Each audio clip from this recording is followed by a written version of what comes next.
What's up, guys?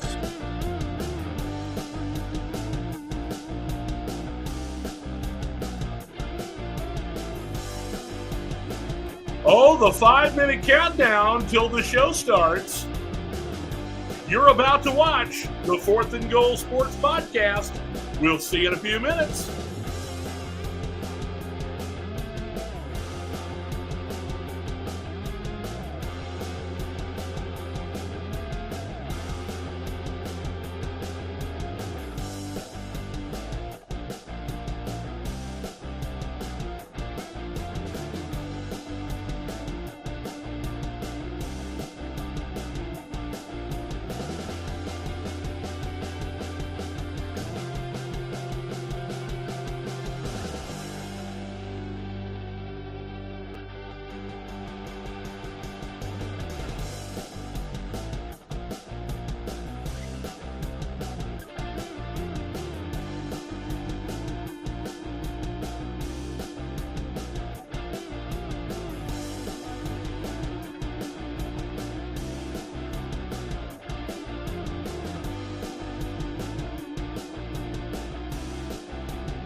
What's up, guys? How's everybody doing?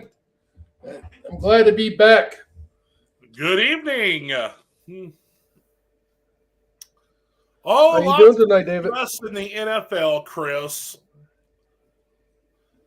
I enjoyed our little couple of week break after we had the season premiere. We neither one of us was feeling real good, a little bit. Of course, we had Easter, family stuff going on, but the NFL offseason is in full swing. Lots of news to get to. If you'll go right ahead, we'll start with our first topic of the night. Our first topic of the night. And it could be whatever you'd like. We'll start off with the news. Sure. Okay, so the joint Kansas City Chiefs-Royals stadium tax vote fails. What's next on the horizon? Well, I'll tell you the first thing that's on the horizon.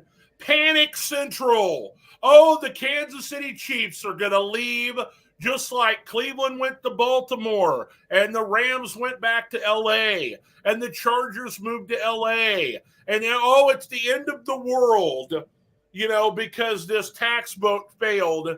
So panic has set in and everybody thinks that in the middle of the dynasty, the Chiefs are going to leave. Well, let me give you the 411. First of all, the reason that this tax vote failed is all because of the Kansas City Royals. The Royals were attached to this. They wanted to put a stadium downtown in Kansas City, Missouri, and it is not a popular thing. People don't want it there. The parking would be atrocious. The traffic would be unbelievable. Of course, nobody wants to pay for billionaires to build a stadium for billionaires. I mean, it's just the way that it is in sports. We understand from afar that these sports franchises, they put a lot of money into the local economy. Every time there's a game, every time there is, events going on, the hotels fill up. The restaurants get business. The mom and pop stores, get frequented. And so, you've got all these different businesses that are, dependent really on the sports franchises being there. That's how they make the most of their money. It puts a lot of money into the local economy. And, and I'm sure people understand that. There's some people that don't care a damn thing about sports, and they don't want none of their tax money going to anything. And so I think that, if they had just a vote for the Kansas City Chiefs, the people would be more than happy, especially in the middle of everything that's going on with Patrick Mahomes being there, this run of Super Bowl success. They would get the $800 million that they want to renovate Arrowhead Stadium. I do not live in Kansas City, okay? I live in Wichita, Kansas. I'm a Kansas City Chief fan, okay? And it does not matter to me if the Kansas City Chiefs move to the Kansas side of Kansas City. For Missouri people, it's the end of the damn world because they can – we're better than Kansas, who cares? It's still Kansas City, okay? The New York Giants and the New York Jets, they play in New Jersey. The Dallas Cowboys play in Arlington, Texas. They don't play in Dallas, okay? The San Francisco 49ers play in Santa Clara. And so if the Kansas City Chiefs were to move to the Kansas City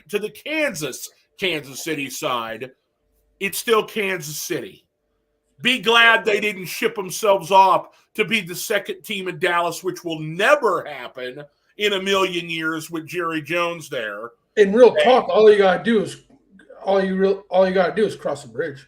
Yeah, what I mean. It's not a big deal. Okay, for some of the local businesses, it might be a big deal. But for the general fan, if the Kansas City, Kansas side is prepared to build them a stadium and they don't have to spend any money, why would they not take that deal? Okay?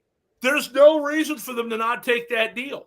Now, I'm in favor of them continuing, with the Arrowhead Stadium and renovating it, because of the sound, the noise that the crowd is able to make there, the tradition and everything that goes into them being where they're at over the last, 50 plus years. And, but it might be time to build a new stadium. And if they don't have to pay for it, but they can still stay in the Kansas City area, what blows my mind is you guys won 3 Super Bowls. Why ain't, and minus the baseball team, I'm just specifically saying this with the Chiefs. You guys are owned by wealthy owners. I don't understand why they don't just use their money that they have and they can afford to build their own stadium. And I hate this with all sports teams. You know what I'm saying? No, they always want the city and the people to pay for it, and it's wrong. Listen, it doesn't matter how well you are respected or how good of people you are, when it comes to the Hunt family, and everything. The greedy get greedier, okay? They want to have things paid for by other people. Okay, the reason we're going to have 18 games in the NFL, the reason that we're going to have, streaming playoff games, everybody is emotionally invested. They have tricked us. They have tricked us all into being emotionally invested. This is your team, and the fake patriotism before every game where they fly the flags and they have the flyovers and everything is to trick the people that spend their hard-earned money into believing that this is your team. We would never leave. We're invested in the community and all this and that, okay? Behind the scenes, this is a business like any other, okay? And you go and you do where you get free money. Why wouldn't you take it? Okay. Where you get other people to pay for stuff. Why wouldn't you want them to? If somebody told you, hey, come on over, we're going to have a free dinner tonight. And boy, we're going to have prime rib and lobster and this and that. And, we want you to come on over. You're going to tell them no, No, you'd be like, hey, where's it at? Well, to me, you make more money as a team. Go ahead.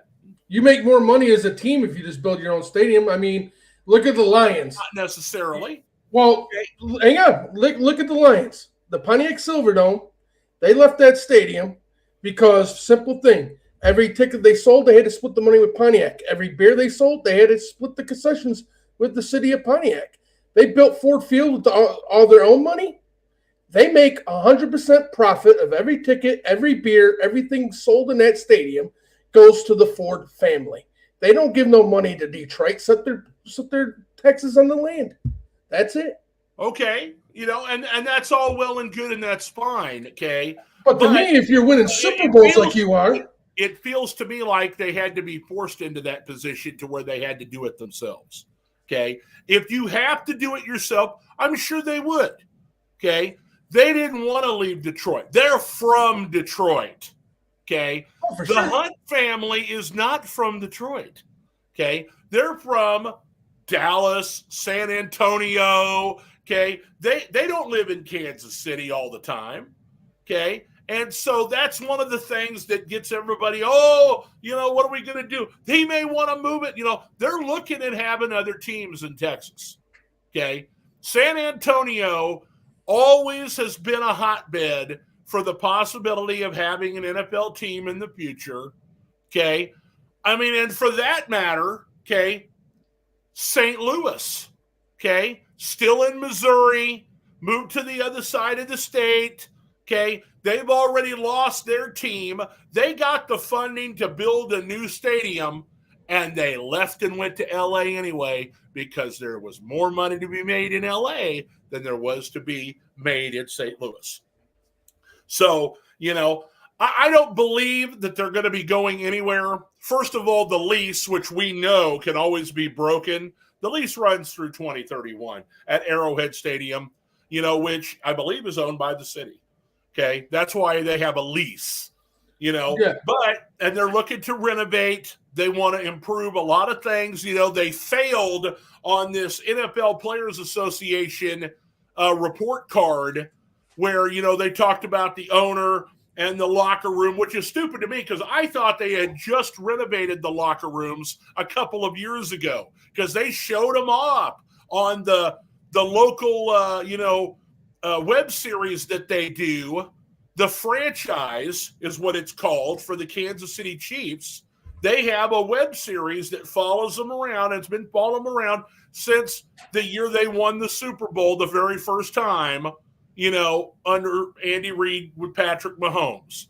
They've been following them around, and, you get to see all the behind-the-scenes things. They renovated the locker room, but apparently it ain't renovated enough.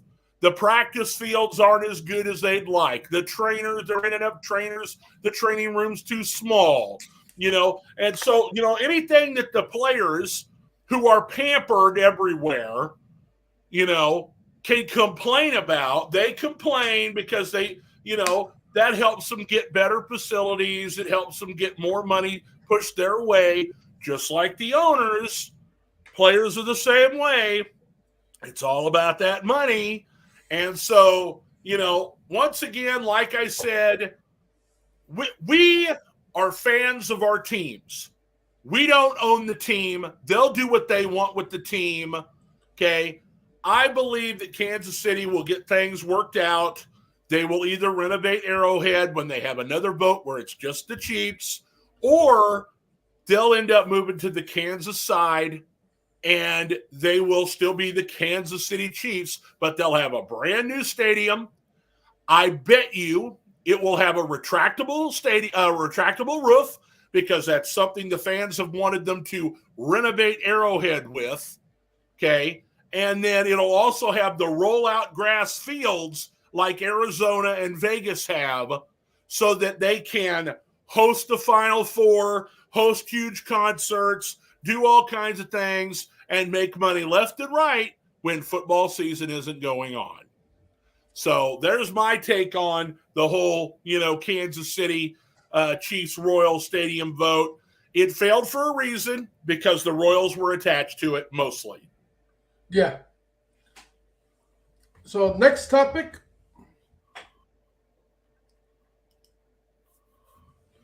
Rashid Rice gets himself in trouble in Florida racing a Lamborghini. Or no, not when Florida was in Texas. My bad. My apology. Hasn't really spoke too much from what I've seen. Do you think he's taking full responsibility for his actions? Hell no. This here is a typical situation, okay? Listen, it is my belief. I've been alive for 45 years. Everybody skirts the law a little bit, okay? It's whether you get caught, and when somebody gets caught, oh, look at them, look what he did, okay? Because they want to distance the things that they're doing from, what other people are doing, okay? Here's what happened in my estimation, and based on everything that we've heard online through, the attorney, et cetera, et cetera. Okay, so there's two vehicles. He owns one, the Corvette. The other one he rented, which is a Lamborghini SUV. I didn't know they made such a thing. But apparently there are street racing down, through Dallas. Okay. Some lady, and this hasn't been corroborated yet, said that all of them got out with bags that looked like they were big enough to carry guns. Because all she sees is a bunch of black guys that look like thugs getting out of a bunch of cars and running off so they don't get caught for being there. Probably because they had been drinking or they had been smoking or whatever the hell, because I'm not scared to speculate. Okay. And so they find, which is funny to me because if they're taking bags of stuff and getting the hell out of there, so they don't get in any trouble, let's leave behind some marijuana, okay, which Texas frowns upon because it hasn't been legalized there yet. And so because of that, one of his buddies or someone will end up taking the fall for that, so to keep him safe and out of jail, because I guess it's enough for a felony in Texas. Yeah, from what I'm hearing, they're trying to charge him with it was mine, because they have no proof, unless his fingerprints are all over the bag or whatever it was in. They have no proof that it was his, only that it was in a vehicle that he was either leasing or owned. And so that's why he lawyered up right away.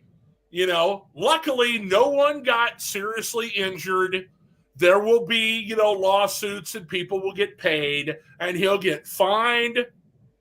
He will get, community service or, probation or whatever it is. And he'll get probably a 3-game suspension from the NFL, but he is not taking full responsibility because he left the scene of the accident. Okay. Taking full responsibility is code speak from the lawyer and from, his PR department, trying to, sweep everything underneath the rug. Okay. He'll still be a member, in my opinion, of the Kansas City Chiefs. He's not going anywhere, but he will have a suspension. He will have to dole out all the money he probably made this year in fines because he's just a rookie. He ain't making millions upon millions of dollars. Okay. He wasn't a first-round draft pick. Now maybe he gets incentive bonuses for how much time he played and, how many, the kind of work that he put in, and so he's probably got a good chunk of change, but he ain't a multi-millionaire, and it's going to cost him a shit ton of money to pay off everybody that's lawyered up, that's going to sue him for endangering their kid, endangering them, leaving the scene of the accident. He's going to be culpable for all of that stuff, but when it's all said and done, it's all a lot of hooey for nothing is how it will end up being. Exactly. I mean, I'm just curious to see how long he's going to get suspended, or if he does get suspended, or what it plays out. But I mean, you got to be smarter. Young kids with fast cars having fun. It's all fun and games until something like this happens. Yeah, I mean, when you make the kind of money that you make, when you're in this, sports like this, there are guys that have a bodyguard. Okay, you got a bodyguard, you got your own driver, you got your own this, your own that, especially if you're going to be out partying or whatever's going on. I don't know why he rented. I'm not privy to any of his personal information, but if he had a vehicle, it sounds to me like, of course, if you got a Corvette, you got room for 2 people, Yeah. And so he needed something that was going to carry a lot more people. Let me buy something fancy and show off to my buddies. He needed an SUV, something that'll hold 6 people. And so then you had all the people that were in there too. And they decided to get crazy, let's race a little bit, which at 6 o'clock in the evening in Dallas, traffic's wall to wall. It's wall to wall down there. And so I don't know what the hell he was thinking. Obviously, like you said, you got to be smarter.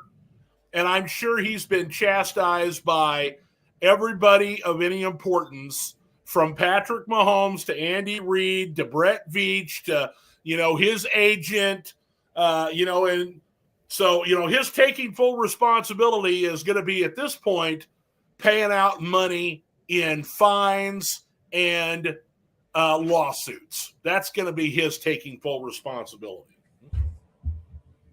Exactly. Next subject. You want to talk about your deal? Why don't you talk about your deal real quick? Okay. Since we were talking about this, did the Lions make the right move with Cam Sutton? I would say so. Especially from what we know is there was a false report saying he threw his girlfriend out the 3rd-story window. A lot of Lions fans took and ran with that, but that's just ignorant because that didn't happen. They got in a physical fight in their house. He choked her. She had marks around her neck. He obviously ran for Florida, which the crazy part was when they were all looking for him, he was in Allen Park, actually working out at the Lions facility with the training coaches. The Lions went to him and asked him to turn himself in and get a lawyer, take care of it. He left the facility, cut all communication with the Lions after that, and then the Lions made the move to release him. And I think that's the exact reason why he got released is because the Lions sounded to me as they might have worked with him to see what he could get, what the charges could be. Because at first he was facing a third-degree felony. But she went in there and told him, we want to work this out among family, not charges. So his charges actually got dropped down to a misdemeanor, which he would have still probably been able to play and probably received a 3 to 4 game suspension for it. But he would have been able to play most of the season. But because he left the facility without communicating with the Lions on doing the right thing, the Lions pulled the plug and released him, which I'm okay with. Because to me, I don't want a player on my team that I have to worry about in the offseason. I don't think anybody as a fan or even as owners or a coach want to have to worry about that. And I feel like the Lions, with the moves they made and the image change to the team, they really are really particular on what players come there, obviously, because we've had chances to get big name players and they haven't bring them in for many reasons. And so I personally think the Lions made the right move on Cam Sutton. I mean, when you make yourself look that guilty by running for as long as you did, that really gives you a bad look. Yeah, I mean, I was reading some things online, that he choked her. If he choked her, that's not good. That's almost worse than if he hit her. And so, because that's like intent. Swinging at somebody can be misconstrued as just a reaction, flailing. Whereas if you got somebody that's literally grabbing someone and holding them, that is, taking it to the nth degree. Exactly. And to me, it's simple. I mean, in life, I just don't understand. I mean, I get being that mad and, fights happen and emotions happen, but I just don't get how these players and these guys get themselves in these situations. You got you have life by the balls being an NFL player, making the money you got. You get to play a kid's game every Sunday and you get paid good money to do it. And for any player to let this happen. I mean, you think what happened to Ray Rice and the punishment he got and what it's done to his career since, you think these players he was in the league would really pay attention to that. And, there's no guarantee Cam Sutton gets another NFL job. Well, and you say, do you think that they pay attention to, other people getting in trouble? People don't plan to get into trouble, okay? Trouble creeps up, and, it isn't like, I'm not sure that people plan their life around, I need to make sure that this isn't going to happen. I need to make sure this isn't going to happen. What do I do to make sure this isn't going to happen? When it comes to their personal lives and the people that they have around them. Arguments happen. People that are in love and been married for 40 years have arguments. And some of them even come into fist fight, And so, I mean, when it comes to these young guys, and I say young because anybody that is 40 or younger, okay, and that is playing in the league, really, they're just still young guys, okay? They haven't been in relationships long enough, to kind of barrier themselves from problems that can creep up. Because you get these guys and suddenly they have money. Suddenly they're exposed to situations that they're not prepared for. And it's those situations that everybody becomes emotional about things. Okay. That's one of our biggest flaws. And it's also one of our best features. And it just depends on the situation as a human being, okay? How are you going to handle it if something goes wrong, okay?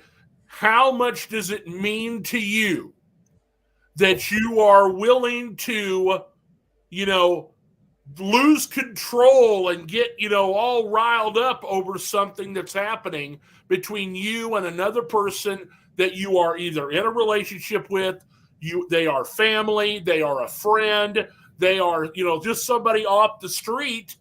It can happen with anybody. And so, I have a lot of empathy for people, in the situation, but the media doesn't. They're looking for another story. They're looking to hype it up. They want clicks online. They want, they'll take anybody, anywhere, and they'll drag them down as far as they can, and make everybody look like they have sullied themselves in the face of the world to make the story more sensationalized, to get more clicks online, more viewers, more readers, more whatever, instead of you getting the real story, because you're never going to know what really is going on. People are too private. They don't want everybody to know what's really going on in their lives, and to have to expose themselves to clarify a story that is run wild and gone crazy. It doesn't matter in the bigger scheme of things because people are going to have their opinions. And even if you clear it up, there's going to be people that are going to be like, no, I don't believe that, and this and that, because haters want to hate. Yeah. So. Oh, for sure. I mean, like Jeremy on my personal Facebook, he just said, it could be fake because, we haven't seen pictures. All we've seen is news articles. This girl could be literally crying wolf right now. But, at the same time, I feel like Cam Sutton should have handled the situation a lot better. And I think a whole different outcome could have happened with his career with Detroit. That's my take. I think because his actions and the choices he made are the real reason why he got cut. Because to me, it sounds like if he would just call the lawyer, did what the Lions asked him to do, I think he would have got a fair shot to stay in Detroit, work it out, and see what the league was going to do, and go from there, And hopefully, if he does get another chance to play in the league, hopefully, if something ever happens again like this for him, hopefully he's smarter in that decision, and hopefully, he don't run and do what he did, Also, Jeremy also brings up, I totally forgot, I should have put this on the thing, but Tavernier Sweat, defensive prospect from, I think, the University of Texas, he got arrested this past weekend for a DWI. That's definitely going to hurt his draft stock. He was projected.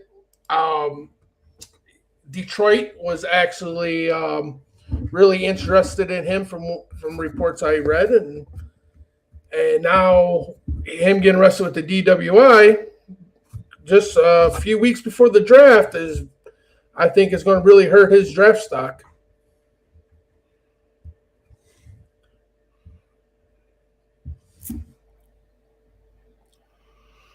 Well, let's move to our next topic of the night. which I believe was a Kansas City story. We got a lot of Kansas City stories here tonight, So, it's a good night for us to come back.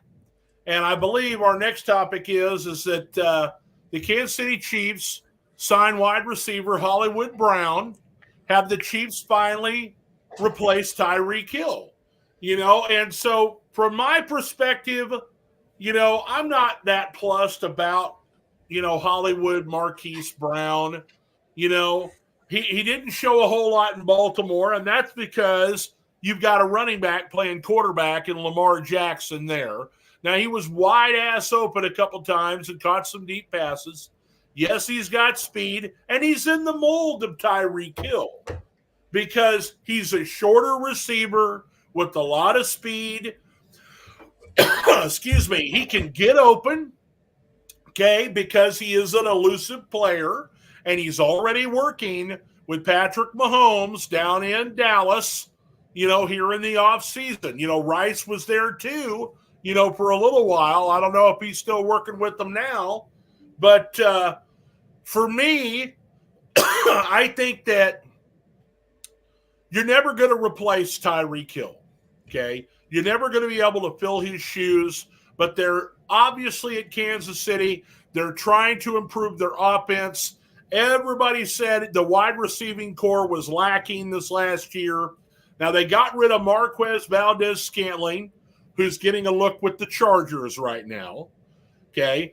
I don't know whether or not they're going to bring Sky Moore back. He was kind of injured a lot last year after he worked with Mahomes a lot in the offseason. He's still undetermined whether or not he's going to be any good. Justin Watson has been the deep threat the last couple of years. He's still under contract for one more year. And then you've got Rice, who's probably going to be suspended for a few games over the traffic incident. But now you've got Hollywood Brown there. And so I expect the Chiefs to draft another wide receiver. It may be in the first round. It may be later on. But I'm sure it'll be somebody that Patrick has scouted, much like Rice last year. Both wide receivers for Texas are thought to be near the end of the first round. So we may see Adai Mitchell or Xavier Worthy, become a Kansas City Chief. And so they're working to improve their wide receiver core, and I think that this will be a big help to them. Yeah. Brown has the ability to definitely help that wide receiver core be more down the field this year for you guys. Because let's be honest, to me, if the 49ers run the ball and play exactly the way they played the first half, they win the Super Bowl. Shanahan, once again, finds a way to lose another Super Bowl. And the Chiefs took advantage of it. But last year, you've seen with your wide receiver core, it was tough to win some of those games. You had to win a lot of games, very close games.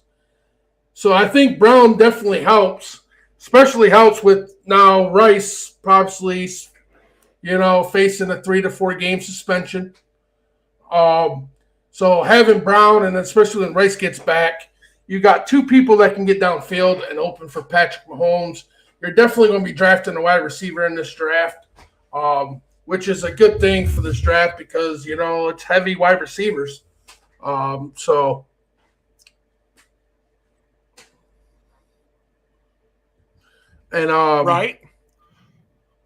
And so wide receivers, I'd like to what the Buffalo Bills have done, if that's not the next thing. It is the next thing. Cool. Okay, so Houston already loaded up in free agency. Okay. And now they've traded for the Bills wide receiver, Stephon Diggs. What's the state of the Bills offense now?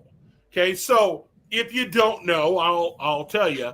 They signed Curtis Samuel, wide receiver from the Washington Commanders this offseason.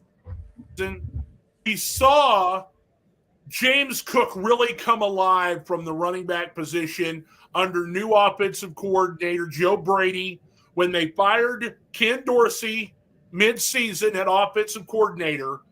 James Cook became a real threat, not only out of the backfield, but they featured him as a runner.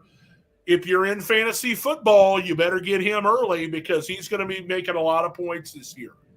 Okay. They drafted a tight end last year in Dalton Kincaid. They team him with Dawson Knox. So they've got the double tight end sets. Now they lost Gabe Davis to the Jacksonville Jaguars.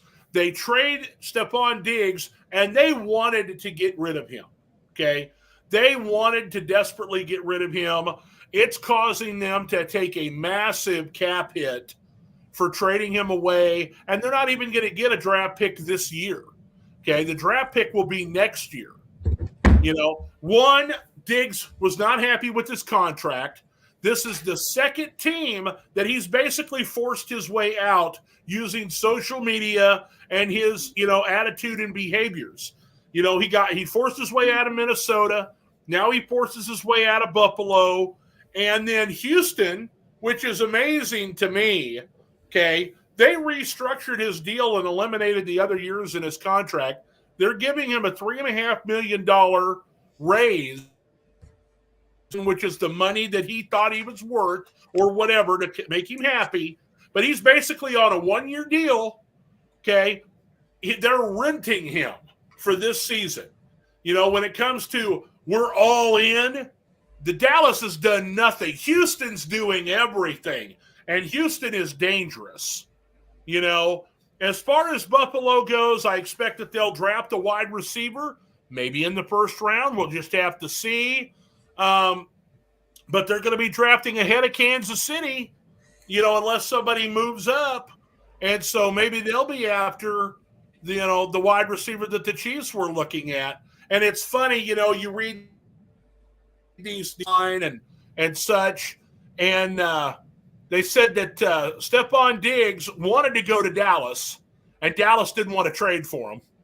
And, Kansas City would have traded for him, but they wouldn't trade him to Kansas City, okay? And so, the two places that he would have been interested in going in, they ended up sending him to Houston because it's still in Texas, so he's close to his brother.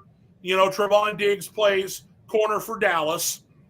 And, he'll be on a one-year deal. It'll basically be a prove-it deal because he has not played like a top-flight number one receiver, over the last season.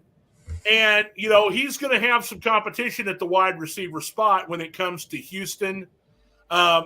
Nico Collins, Tank Dell, they got Dalton Schultz at tight end there. Houston was a really good offense last year.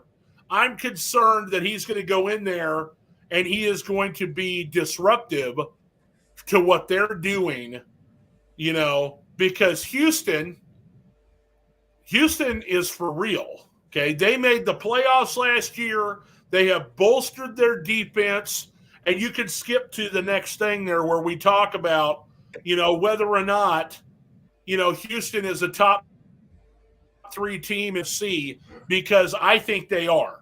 With the things that they have done this offseason, they added Danielle Hunter, in the pass rush situation. They get Stephon Diggs now at wide receiver.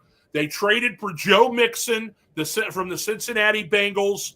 Houston is a threat to Kansas City going for their three-peat, and I think that right now, they narrowly won the AFC South over Jacksonville, and I think Jacksonville will be much improved compared to last year. But in the offseason, they're sure winning the offseason, Chris. For sure. Hands down, Houston.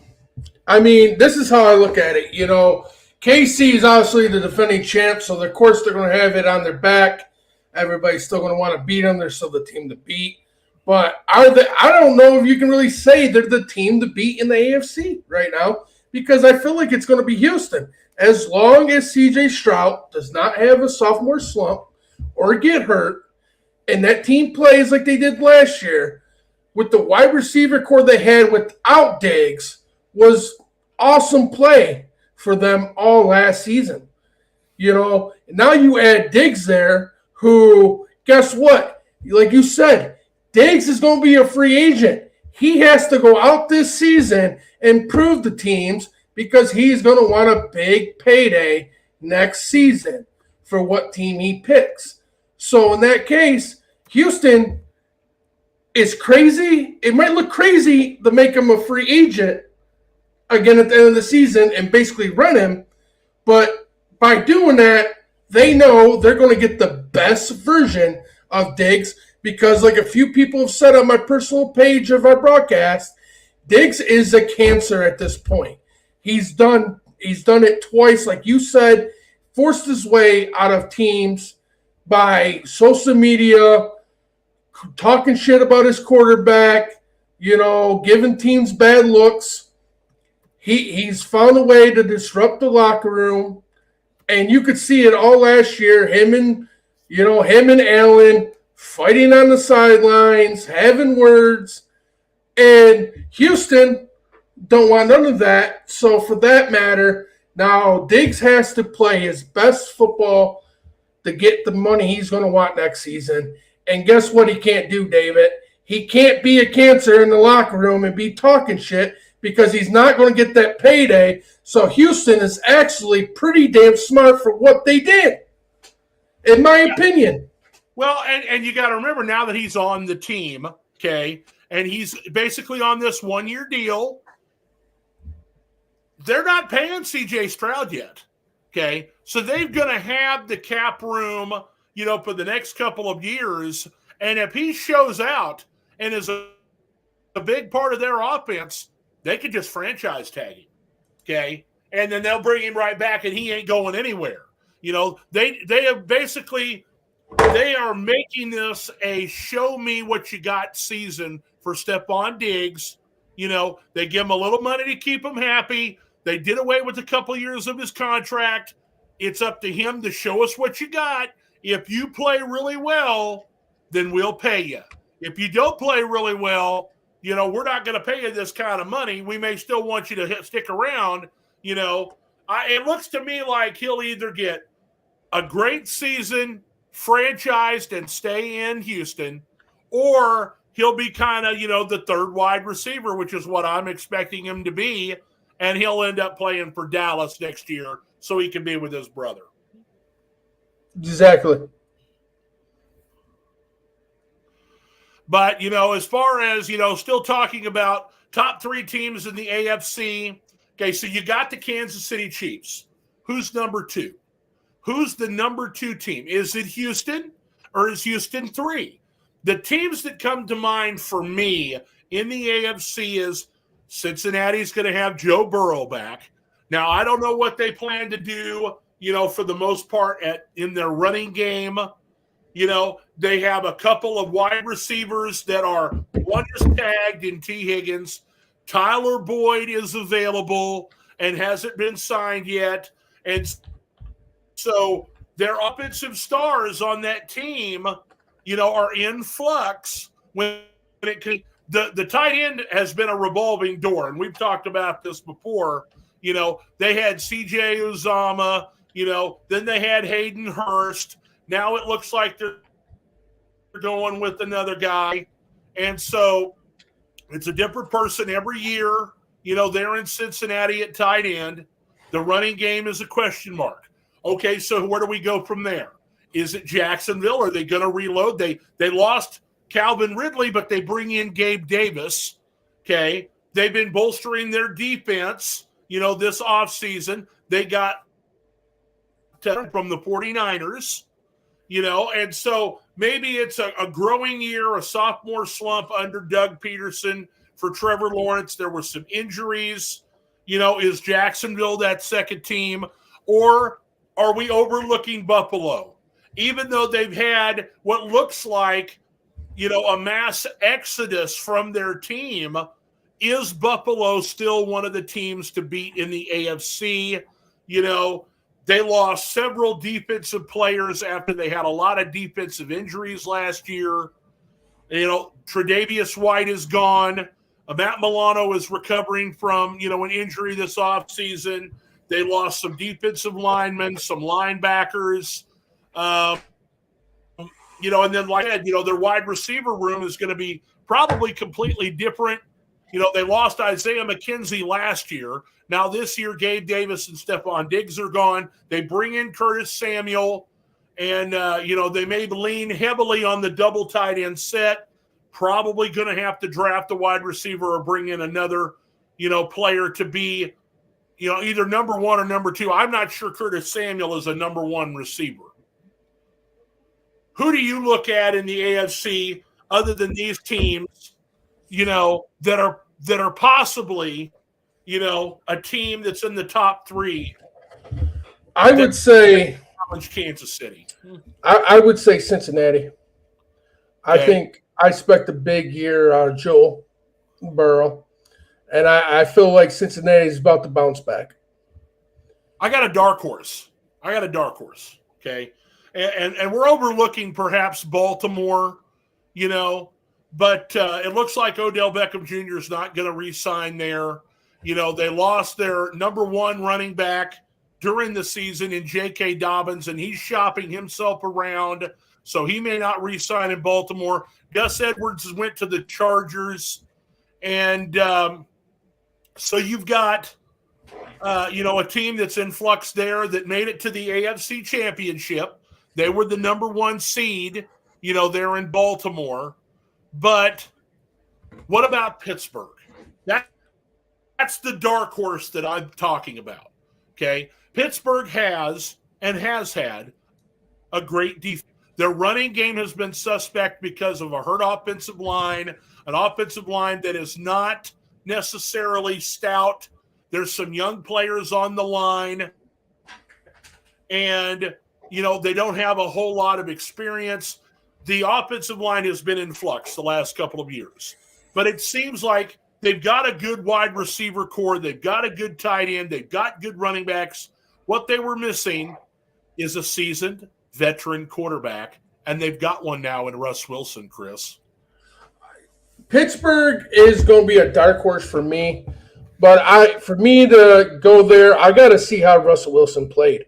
Because honestly, I expected him to play a lot better than he did with Dallas, or not Dallas, but Denver.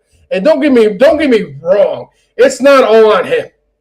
There was a lot of reasons why things didn't work out in Denver for him, but his play was so up and down.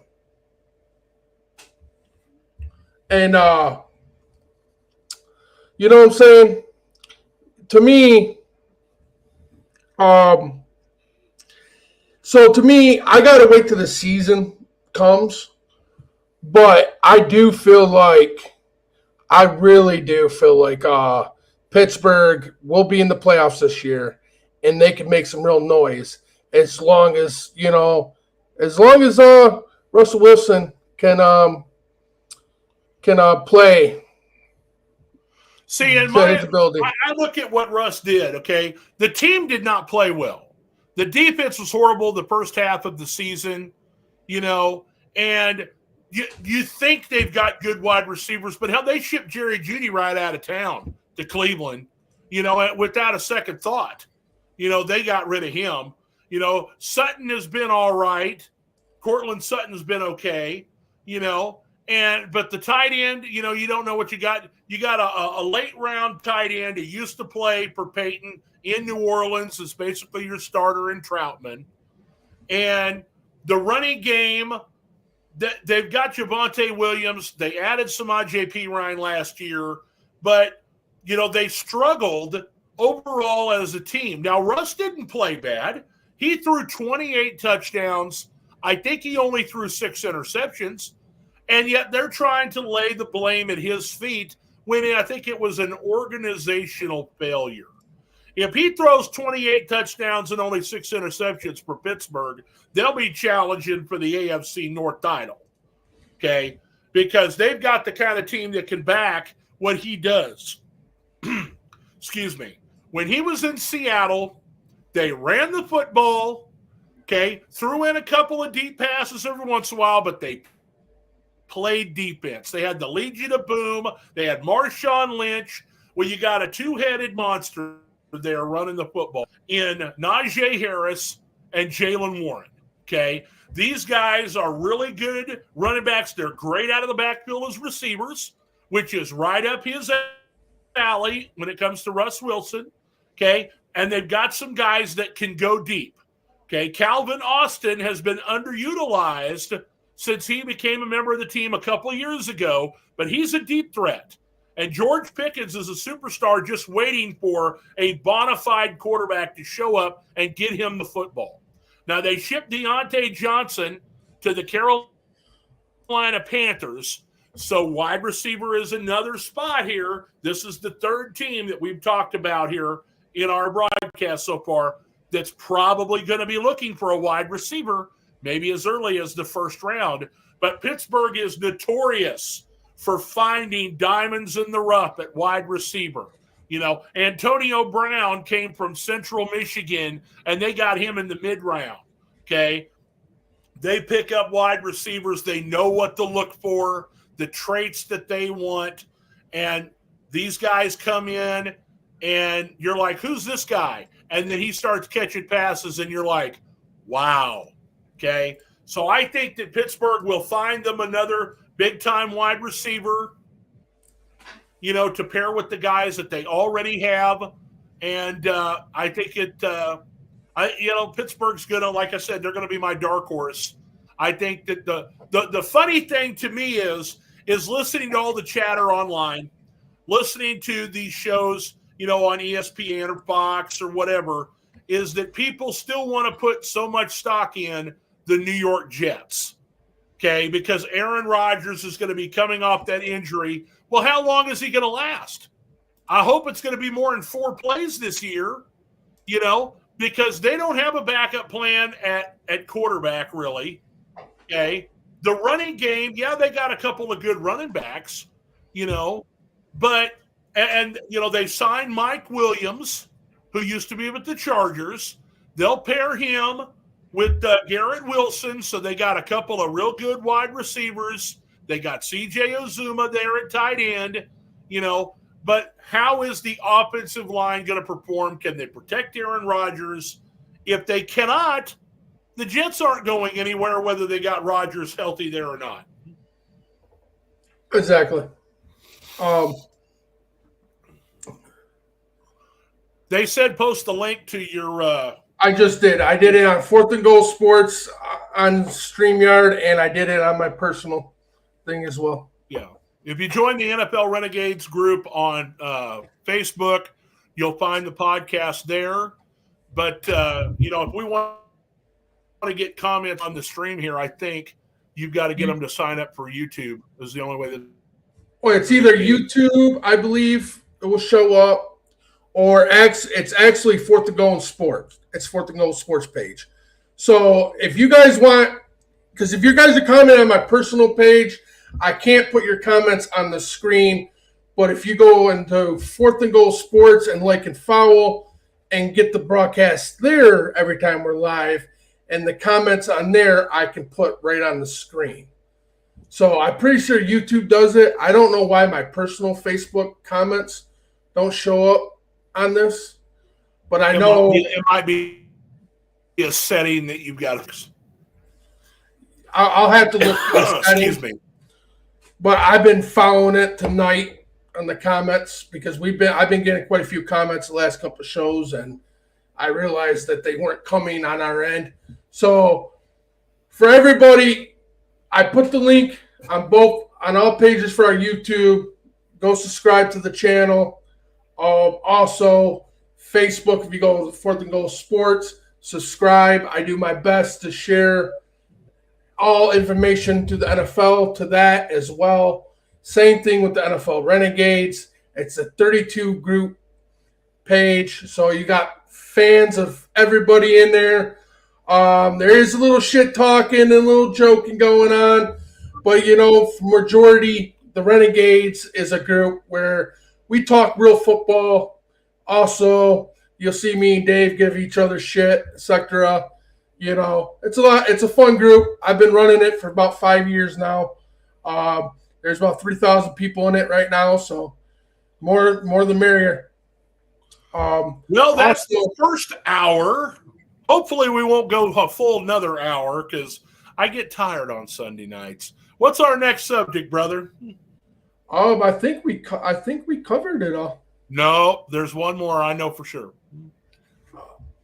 If I don't have it on my end, so no. Okay, well, so there are, when you listen to the radio and you listen to the sports talk and the shows, they are giving a lot of love in this draft to quarterbacks.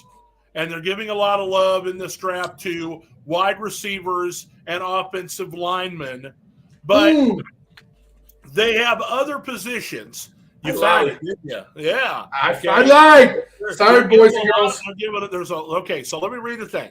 The NFL draft is loaded with quality wide receivers, quarterbacks, and offensive linemen. What positions are being overlooked, and what teams can we expect to be shopping for them?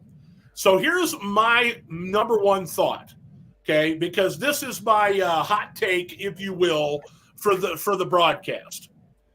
Nobody's talking about the possibility of a first-round running back this year, okay? Last year we had two. We had Bijan Robinson go to the Atlanta Falcons. We had Jahmyr Gibbs go to the Detroit Lions, much higher than people thought that, that they would go, because there's some drum up to the draft of, this team might take them and this team might take them. And, of course, Bijan Robinson, come from Texas. So there was a lot of talk about the Dallas Cowboys taking them, or the Philadelphia Eagles had taken them before Dallas, to keep them out of Dallas, and then they ended up with DeAndre Swift, the way the draft worked out. They got the trade with Dallas and such.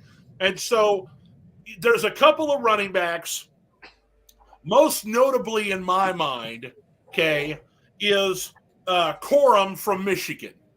And there's a team, the Dallas Cowboys, okay, they don't have a running back. They lost Pollard to the Tennessee Titans. They let Ezekiel Elliott go, and there's talk that he may return at a cheaper price rate, but he's not a number one horse anymore. Okay, nope. They've got Deuce Vaughn, and they've got I can't think it's Rico Dowdle. Okay, they got him. Okay, but they're not number one horses. Okay, so here you've got Corum from Michigan, and I'm going to look here real quick because there's a guy coming out from Texas also, who is considered the number one running back, even ahead of Corum on Pro Football Focus in fantasy, or whatever. They're talking about the future draft picks and everything. Let me find it real quick here. I think that's crazy because Corum, to me, and I'm not being a homer, but to see what that kid did his whole career at Michigan, year and out, touching the ball as much as he did, he only had one big injury in all 4 years. That kid has proved he can handle the workload of a lot of running. And then, let's be real. That's only why JJ is getting the bad talk in this draft.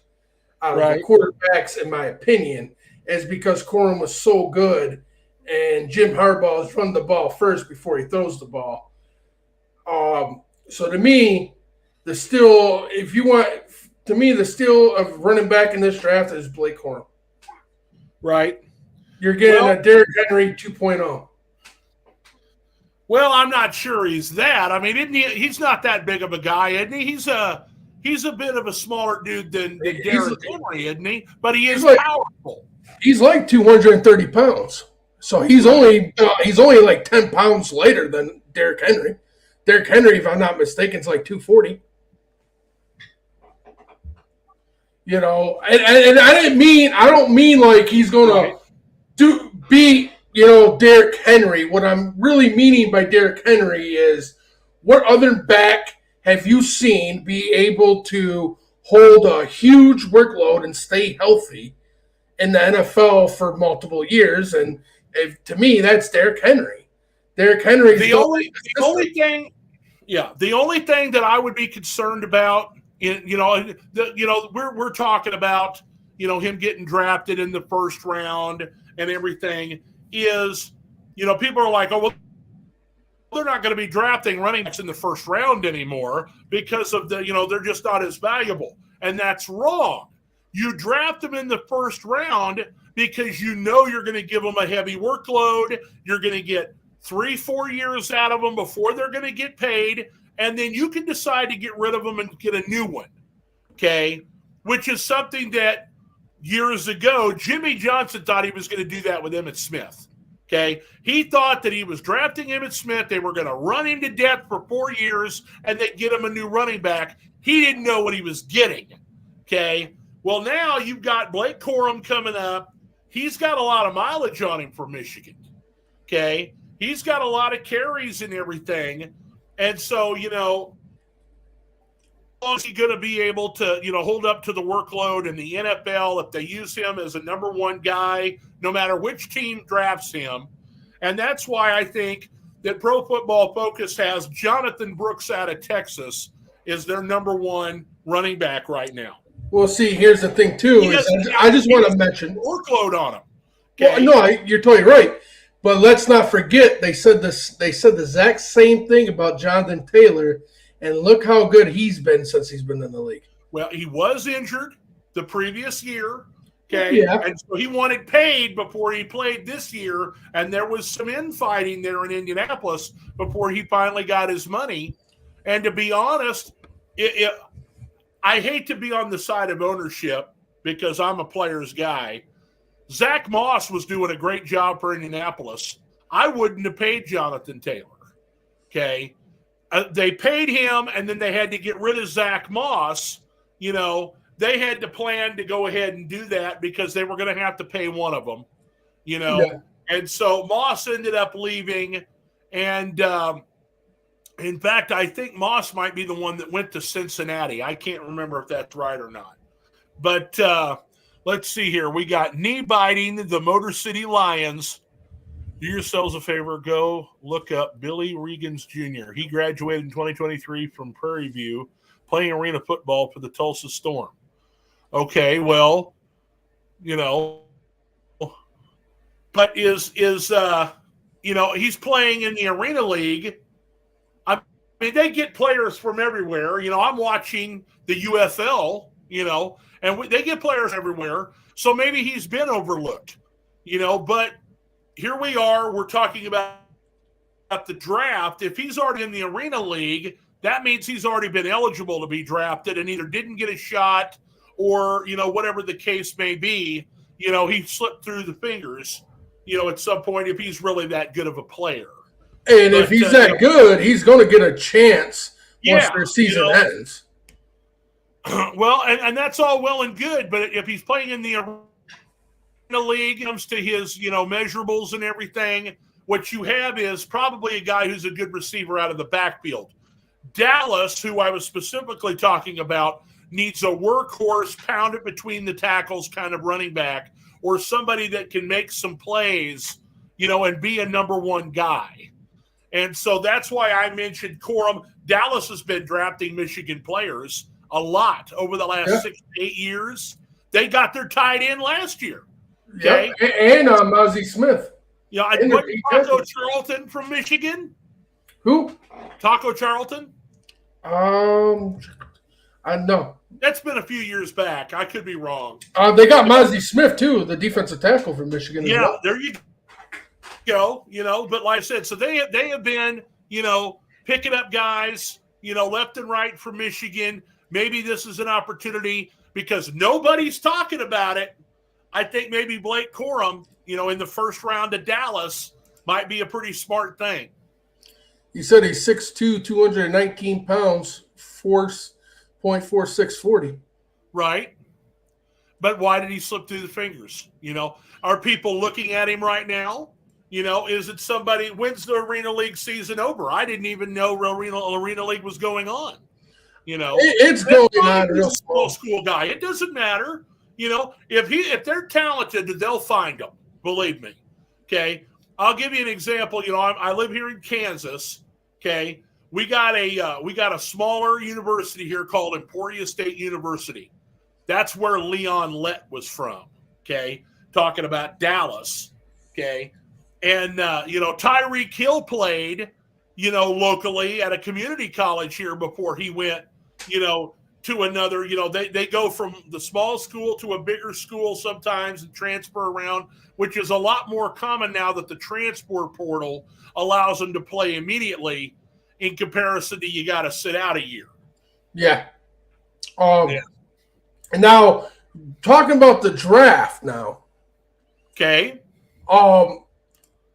It's really good. To me, the overlooked positions is defense. All I've been hearing is offense, running backs, receivers, offensive linemen. To me, they've taught defense, but not as much as the offensive side. And I'll tell you right now, Michigan has 18 players, offense and a lot of defensive players coming in this year's draft. And these kids play a thorough defense, and they got a lot of experience. Mike Singletary, I let him know, is probably one of the best corners coming in this draft. Cornerback from Michigan. And no one's played better in the slot corner than he has in the last 2 years in the NCAA.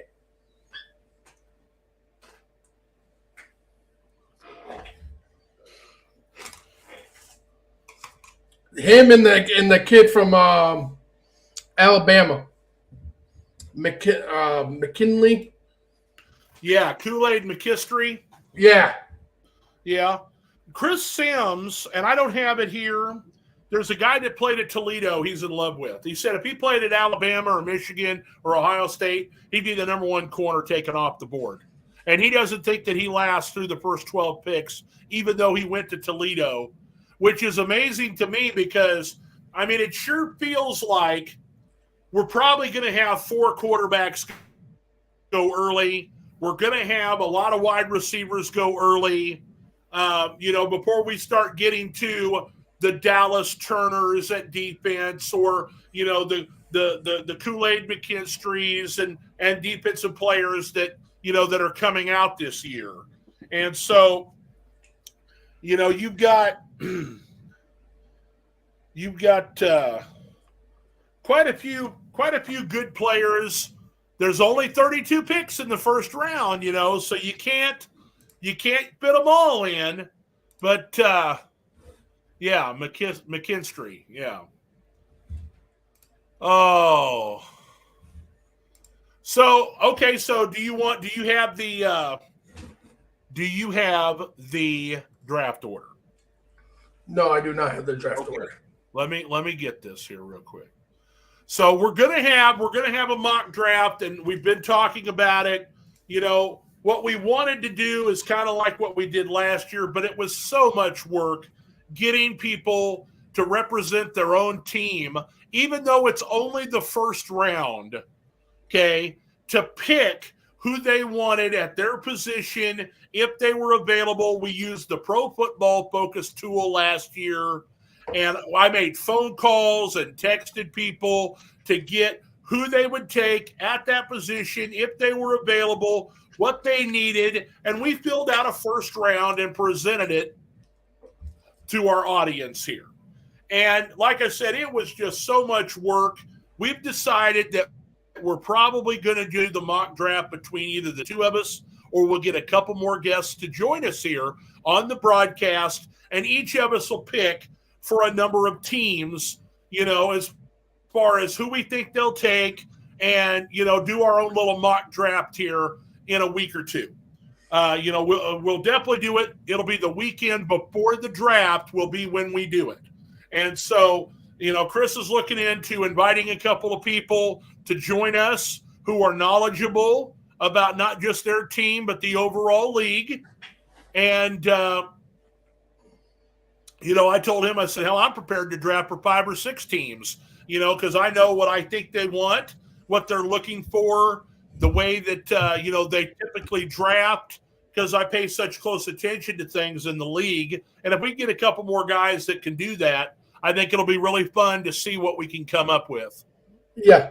Actually, Jeremy is the guy, the kneecaps comment on YouTube. Oh, all right. And he runs his own broadcast. So, Jeremy, if you're interested, feel free to DM me and we can set that up. I know he knows a lot about, obviously. He knows a lot about the NFL and what teams. So if you're interested, feel free to shoot me a DM, buddy. I'm going to look up here real quick the name of this cornerback just because. Cornerback Toledo. Well, Jeremy said he's down. Quinion Mitchell. That's the guy who's coming out this year who, he thinks is going to be a first-round draft pick. Yeah, see, he ran a 4.33 40-yard dash at the combine. And so, that's one of the guys that's probably a first-round pick. I figured it like this. With all the talk of all the teams that want a quarterback, all the teams that want a wide receiver, the offensive linemen and the corners and the defensive ends that we're pretty sure are going in the first round, okay, there's about 24 players that we can, pinpoint, and that leaves 8 more players, that we don't know if they're going to be first rounders. Will they be available? Which team will take them? Type of situations, because in my opinion, you're going to have 1, 2, 3 quarterbacks. Okay. And then you've got 3 more quarterbacks that people are saying are first round caliber. Are those teams willing to trade up, or are they all going to sit back and wait, to get the J.J. McCarthy's, the Bo Nix, the Michael Penix Jr., will Drake May fall down to them? Will Jalen Daniels fall down? We're pretty sure Caleb Williams is going to the Chicago Bears, but yeah, Byron Murphy II, Jerhazen Newton. I don't know who that is. Well, I don't follow college as closely as I do the NFL, and so I really have to study up when it comes time to do the draft and everything. I rely on, listening to these shows, in the afternoon. I listen to the Dan Patrick Show. I listen to Colin Cowherd. I watch First Take. I listen to NFL radio on Sirius XM, Channel 88. And then you've got your other broadcasts and things in the evening. Always watch Pardon the Interruption on ESPN. And so there's a lot of good information that you can get from these guys if you can filter through, the smack talk and the minutia. You can get the information you're looking for both online. I got a draft magazine that I'm checking out right now.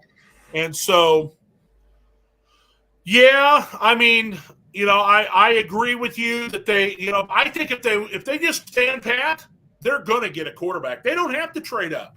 I think that they are poised in Minnesota right now that if they just stay where they are, okay, if Denver wants to blow more draft picks and trade ahead of them, go ahead and do it, okay? I think they could stay right where they are. I like Bo Nix. I'm kind of partial to that. I don't really care for left-handed quarterbacks, but if we ended up with Michael Penix Jr. in Minnesota, I wouldn't be upset, okay? I don't think Drake May is going to make it down to 11. I think that Denver is likely to trade up and get McCarthy ahead of number 11. But we don't know what the Raiders are going to do either, okay? The Raiders are in the mix there as well. So you got the Raiders, the Broncos, and the Vikings are the 3 lower teams, that are not as high up in the draft that are looking for a quarterback. Okay, and then you got the top 3 that are all looking for a quarterback. I heard an interesting scenario.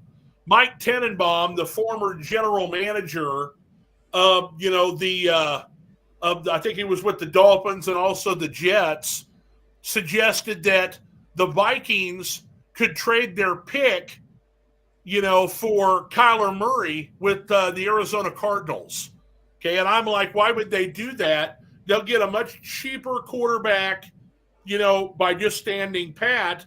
And his excuse is that you get a younger quarterback than Kirk Cousins at $10 million a year cheaper, and you know what you got because he's played in the league, And so I'm like, well, I think that the Vikings are trying to reset their salary cap, and I think it would be in their best interest to not trade for another quarterback, because Arizona thinks that they could take, if they traded Kyler Murray, then they could take the fourth quarterback with their fourth pick. And I just don't think that that's going to happen. It's an interesting and fun scenario to talk about, but yeah, Mighty Mouse, but what are you looking at, for Detroit right now, Chris? That's your team, when it comes to drafting, what are you missing? Cornerback. If you did a final piece of the puzzle to get you over the top, you need a corner? Yep. And I personally want Singletary from Michigan, but okay. Good chance is if Alabama McKinley's available, I think we take him, and I'm okay with that too, because we took Brian Branch from Alabama, and guess what? It played off huge for us last season, and I feel like McKenzie has the same experience as Branch, and it's somebody who can come right from the draft and start and have a solid first year.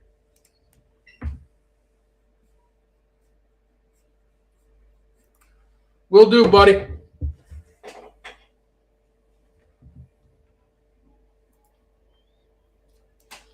But that's what I think. Because right now with Sutton gone, we need one more corner. I do think we take a wide receiver, but I don't think we do that until the second round. Maybe even the third round. I expect them to be heavy on defense this draft.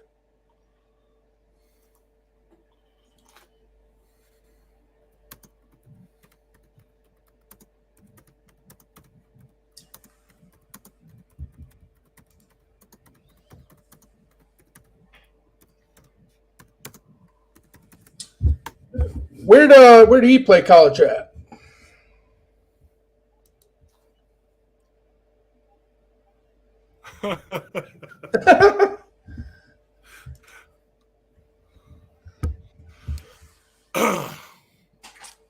Well, any other news and notes, Chris, you want to talk about?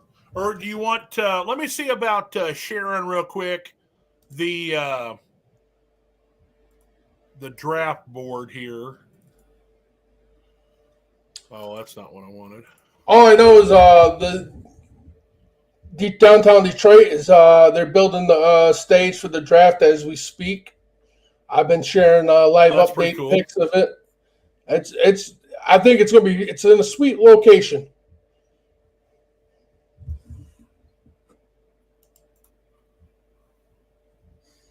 Oh, yeah.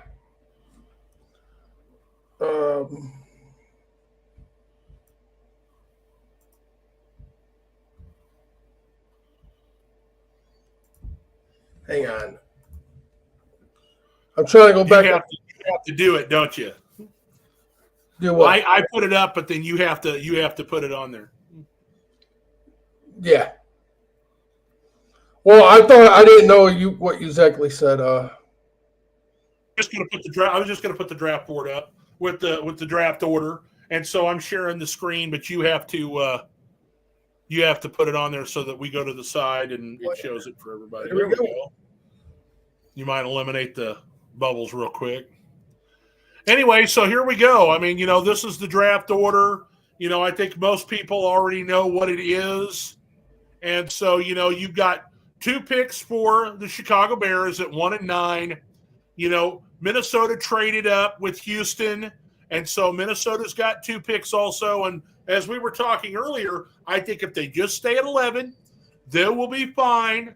Okay. You do have Denver and the Raiders that are behind the Vikings. Each of those teams move up.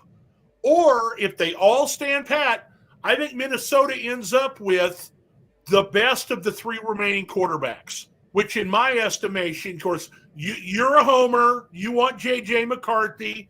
I don't think you want him going to Minnesota because, you think he's really good. But I prefer Bo Nix. I think J.J. McCarthy goes to Denver. Michael Penix Jr. ends up with the Raiders. Hey, Jeremy, do me a favor. Hang on real quick. Hey, Jeremy, can you type that in a comment about the Hendon Hooker, and I'll share it? I went on Facebook, and it's for some reason I can only see so many comments. It won't let me go up to your beginning comments because I'm still live right now. All right, carry on, David. I'm sorry. So you're fine. So Arizona's got 2 picks. Minnesota's got 2 picks. Chicago's got 2 picks. And then you have some teams that don't have any picks in the first round. Okay. So Houston doesn't have any picks in the first round now because, they traded with Minnesota. Carolina doesn't have a first round pick because their pick belongs to Chicago, and then you've got, you can see the 32 teams there. Dallas is at 24. Is 24 too high to pick a starting running back? Will he fall in their lap there, in Corum or perhaps, the other guy from Texas? Is he going to fall in their lap, or will they trade back and expect to still pick him up, or will they stand pat? I think you got quarterback. You get to the controversy. Everybody has been talking about Marvin Harrison Jr. has been, the top wide receiver forever. But he didn't work out for nobody. He didn't do any of the, the stuff that, that he was going to do, that other people do. And he didn't test in the 40 time because that's Swift. Okay. Yeah. Malik Neighbors, in my estimation, is going to be the first wide receiver off the board because of his 40 time, the way that he looked at LSU, the way, and his teammate, Brian Thomas Jr., I think is his name. The 2 of them, both those guys are going in the first round. They got speed, they got good hands. They're good route runners. I think Marvin Harrison Jr. falls to 5. But you got Romeo Aduze also, probably going in the top 10. If he doesn't go to Tennessee, which I think that's just the kind of guy I think it'll be for them, that he'll end up with the Jets. Okay. But, Bears are looking to get a wide receiver probably at 9. And, who's going to be there? Is that Brian Thomas Jr. for them? So you got Marvin Harrison, Jr., Brian Thomas, Romeo Aduze, and then, like I said, at the end of the first round, you're expected to see the Texas receivers in Adai Mitchell and Xavier Worthy. They may be there for the Chiefs, or maybe, one of them gets snatched up by Baltimore. If San Francisco decides to part ways with Brandon Ayuk, maybe they take a wide receiver and they trade Ayuk away because he's looking for a big payday. They can afford to pay him right now because they're not paying Brock Purdy. But once they pay Brock Purdy, things are going to change in the organization. They've got tons of cap room right now, but they're not always going to have that cap room once they have to start paying their quarterback. Yeah. Then we talked about Buffalo earlier, going to probably need a wide receiver. Maybe they might need some secondary help. They had to give up some corners, and some safeties because of, 1, for cap reasons, 2, because of, a change in, some of the leadership there. And, I look at, where these other teams are. It'll be interesting. Will Pittsburgh take a first-round wide receiver, or will they be looking at offensive line? Yeah. offensive line. Miami needs defense bad. Miami needs defense. Okay. Philadelphia, they've been taking a lot of Georgia guys the last couple of years defensively. You know, they lost Jason Kelsey. They lost Fletcher Cox. Are they going to replace one of those guys, or are people already in place to take over for them, and they planned for this ahead of time? New coaching staff in Seattle. I think they've got good receivers in Seattle. They've got good running back. It's offense and defensive line for Seattle. Indianapolis, you're looking at a quarterback that is young. He's had a year to kind of sit because he got injured, so he should know the system and the players. And, but he puts himself in harm's way because he takes off and runs a lot. And now that's part of his game, but he's got to learn to do what Lamar Jackson has done, what Michael Vick and Randall Cunningham and these other mobile quarterbacks have done before him, learn to get down. Yeah, Seattle does need linebackers, buddy. I think this draft is going to really. Yeah, I think Bobby Wagner went to Washington. Yeah.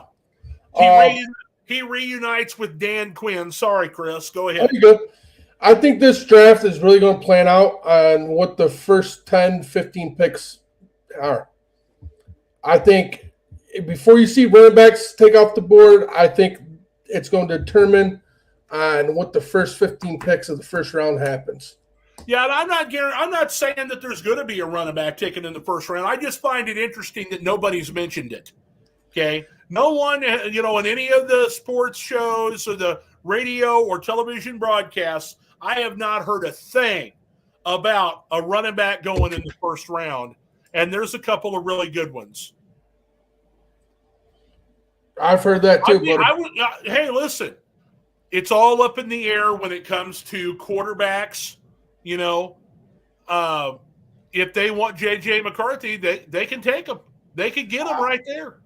I know. New England wants J.J. Or you suspect? I have a good feeling that they want J.J. Well, there's been a lot of rumors that they want to. There's a really good chance he's going to be there because nobody knows what Washington's really doing. Okay, Jaden Daniels is a mobile quarterback. Okay, he's played at two different schools under two different systems. You're going to have him whoever it is that comes in. You've got Cliff Kingsbury as your offensive coordinator, and he's going to want somebody that kind of fits the system that he's got.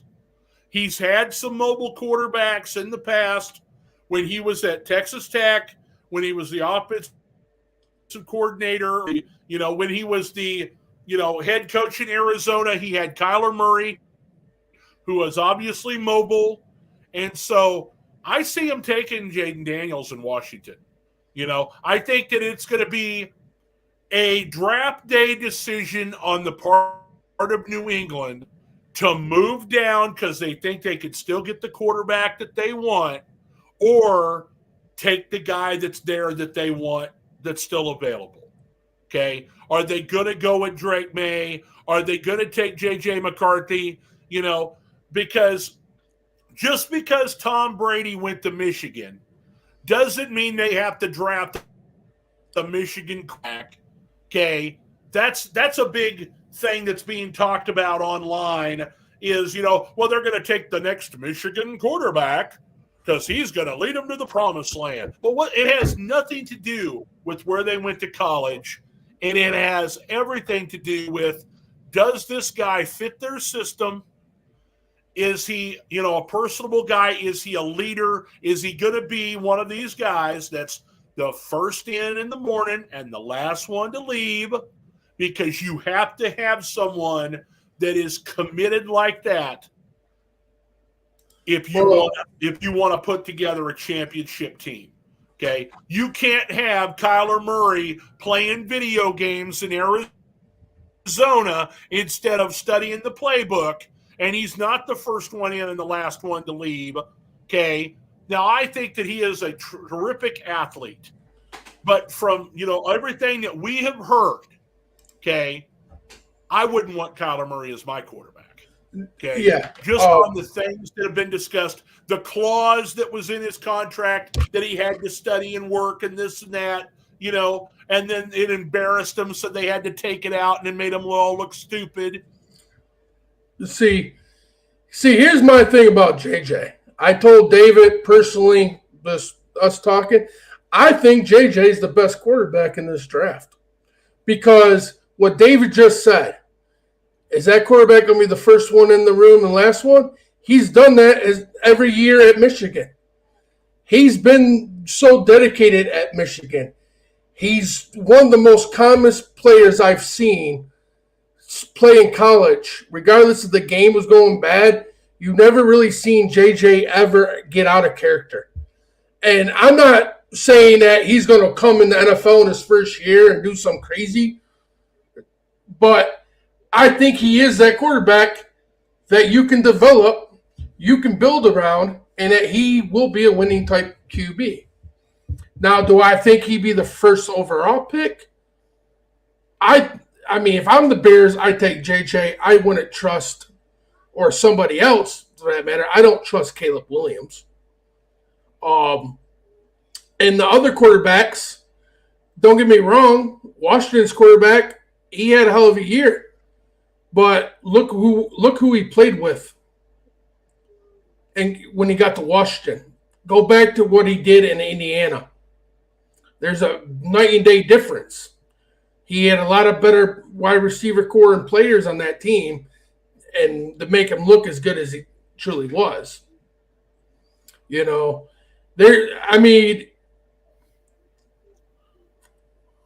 I think JJ's lost one game in college in his college career. He only lost 3 games total in his high school career. That speaks volume to me. I get it's high school and college, but that's still impressive to only lose 3 games in high school and 1 game in college.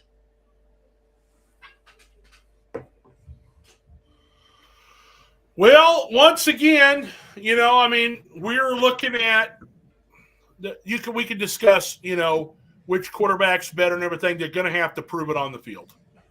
And so, for me, I look at all of these guys. I watched the playoff games. I was impressed with Penix Jr. and his arm strength. When I looked at J.J. McCarthy, it looks like they put the game in his hands. It was always, we're running the football, and that's why I say, that Blake Corum is probably, the best running back here. They were running a pro-style offense. If they have as a first-round running back, it'll be him. I would look at Dallas because they don't have a running game. They don't have a running back. I'd be stunned if Minnesota took him at 23. Well, I'm glad you mentioned that Aaron too. Jones now. Yeah, and I'm glad you mentioned that it was run first for Michigan. And be honest, I might be crazy to say this, but I feel like Michigan should have won possibly two natties in the last 3 years. And the reason why we didn't win those natties is exactly what you just said. We ran the ball way too damn much. To me, that's a hardball. Listen, is that because they felt more comfortable running the ball than turning the quarterback loose and risking a turnover? Jim Harbaugh is now in the NFL. So him saying that J.J. McCarthy is the greatest Michigan quarterback of all time, and all this and that, for college, is it going to translate to the NFL? We know for sure. Michigan. We know he went to Michigan. Is he saying these things to get people to look closer at him? Because he's got the 5th pick in the draft. And there's wide receivers up top that he's going to want. Okay. If they trick somebody into going to number 4 to get a quarterback, he'll have his pick of whatever receiver he wants. Okay. That is true. And so, for me, and maybe Arizona takes the tight end Brock Bowers out of Georgia. Okay. Maybe they decide to do that. Okay. But And maybe the Chargers decide that they're going to do that, but I think that they're taking a wide receiver. They need to. Yes, they've got Josh Palmer, still there, and they got Quentin Johnston from last year's draft, but they had to cut loose Keenan Allen. They had to cut loose Mike Williams, and they're playing in a division where you're going to have to play the Kansas City Chiefs, and you better score points. They've got the quarterback to do it. He's going to need as many receiving targets as possible. They're probably taking a wide receiver at number 5. Yeah. That is true. I'm not denying that, but I feel like that TCU game, I feel like Harbaugh got away from his game plan, to be 100% honest. All the way around. I think it was a meltdown on both sides of the ball. And yeah, JJ did throw the second quarter pick 6, and that happens. Like I said, I'm not saying he's the best quarterback in the draft. I'm just talking about confidence-wise. I think he has the ability to be the best of this draft. I don't see it in the first year, though. Not saying nothing like that. So we're done with that. He wanted me to bring up this. Hendon Hooker is staying with Bridgewater. Maurice Alexander and Jameson Williams is in Florida at Bridgewater's place, working with him, while the rest of the receivers are with Goff and Kelly. I think that I've seen people make a big deal about this, that J-Mo's in Florida, not with Goff. I'm hoping at some point he does make a way out to Kelly and get some personal working with Goff. I would like to see that because Goff is going to be the starter. But I also like the fact that, Hooker does have one of their starter receivers to throw the ball to. That's because, there is a chance that Hooker is the future of the Lions at Absolutely. Some point. And you would expect him to be the number 1 receiver during that time when that happens. Exactly. And so, that's probably pretty smart. Well, I don't think parts doing that. Well, that's hard to say because St. Brown's going to get locked down, I think, in a long-term deal and a big money contract with Detroit. That's one player that will get the bag from Detroit. So I don't think J-Mo will ever be the number 1 unless St. Brown, for some reason, is not in Detroit anymore. But he will be the number 2. But here's my point, too, is, knock on wood, there's always a chance of Goff getting hurt. So do you want Hendon Hooker, practicing with Alexander, which is going to be probably a receiver 4 or 5 that gets mixed in there throughout the season and plays a lot of special teams?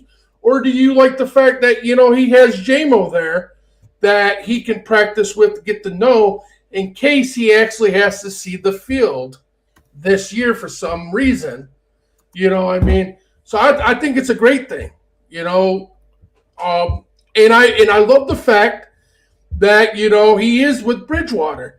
Because let's be real, if Bridgewater don't screw his knee up like he did in Minnesota back in the day, in his beginning of his career, I think Teddy Bridgewater would have been a whole different quarterback and would have had a lot more success than he actually did in the NFL. So I think it's really great. Hooker's getting a lot of work with a good receiver. Also has a veteran quarterback right there by his side that knows what it takes to play in this league.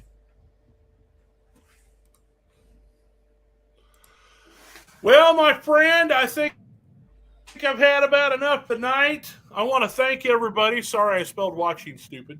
But thank everybody for joining us this week. We'll do it again next week right here, YouTube, Facebook, 4th and Goal Sports, NFL Renegades, and on our private pages. I think we had a real good discussion on all of the news that we're catching up on. Hopefully we'll get some more free agent news, some things that will happen in the NFL over this next week in preparation for our mock draft and the actual draft in the NFL, Chris. Exactly. So I'm hoping for a busy week. Give us some more good topics to talk about next week. it's good to be back again. Sorry guys for missing the last couple weeks. Like David said in the beginning, we were not feeling good. Then then Easter came, and so I know it's a slower start than we thought it was going to be, but now it's time to get way more consistent for sure with these shows. So please go follow us on all of our platforms, and we'll see you guys next week, 8 o'clock on Sunday. Oh, here's one. Kyle Duggar was extended in New England, 3 years, $58 million. Yep. So, all right, Jeremy, thank you for all the comments, and we'll get with you for the mock draft for sure.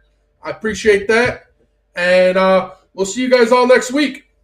So hopefully you guys have a good week. Everybody stay safe, and we'll talk to you next Sunday right here, 8 o'clock. Have a good night, David.